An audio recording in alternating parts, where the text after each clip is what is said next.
भद्रकाली मंदिरातील सिंहाची मौल्यवान मूर्ती चोरीचा अवघ्या तासात छडा, 2 आरोपी जेरबंद. शहरातील ग्रामदैवत श्री भद्रकाली देवी मंदिरातील मौल्यवान पवित्र सिंहाची मूर्ती चोरीला गेल्याची घटना घडल्यानंतर गुन्हे शाखा युनिट क्रमांक 2 ने अवघ्या 1 तासात या गुन्ह्याचा छडा लावला आणि या प्रकरणात 2 संशयित आरोपींना जेरबंद करून चोरीला गेलेली मूर्ती हस्तगत करण्यात आली.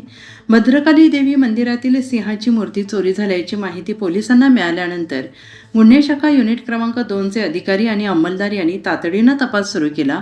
आरोपींचा तसेच चोरीला गेलेल्या मूर्तीचा शोध घेत असताना पोलिसांना गुप्त बातमीदारामार्फत 2 इसम पाथर्डी फाटा ते अंबडगाव रोड परिसरात चोरीची मूर्ती विक्री करण्यासाठी घेऊन येणार असल्याची माहिती मिळाली.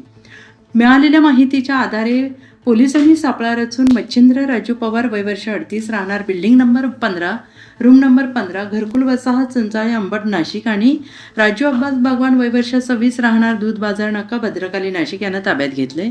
चौकशी दरम्यान आरोपींकडून भद्रकाली देवी मंदिरातील चोरी केलेली मौल्यवान पवित्र सिंहाची मूर्ती हस्तगत करण्यात आली. आरोपींनी गुन्ह्याची कबुली दिल्याने पोलिसांनी सांगितलं आहे. या प्रकरणी भद्रकाली पोलीस ठाण्यात गुन्हा क्रमांक 344/2026 अन्वये भारतीय न्याय संहिता 2023 मधील कलम 305(3), 331(3), 331(8) प्रमाणे घरफोडी आणि चोरीचा गुन्हा दाखल करण्यात आला आहे.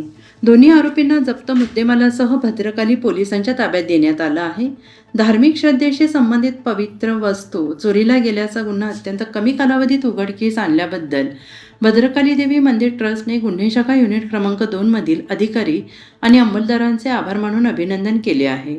आणि ही कारवाई पोलीस आयुक्त संदीप कनिक, पोलीस उपायुक्त किरण कुमार चव्हाण आणि सहाय्यक पोलीस आयुक्त संदीप मिटके यांच्या मार्गदर्शनाखाली गुन्हे शाखा युनिट क्रमांक 2 चे प्रभारी अधिकारी हेमंत तोडकर तसेच पोलीस उपनिरीक्षक समाधान हिरे, संजय सानप, पोलीस अंमलदार प्रकाश महाजन, वाल्मिक चव्हाण, प्रवीण वानखेडे, संतोष सुपेकर, जितेंद्र वजिरे आदींच्या पथकाने केली आहे.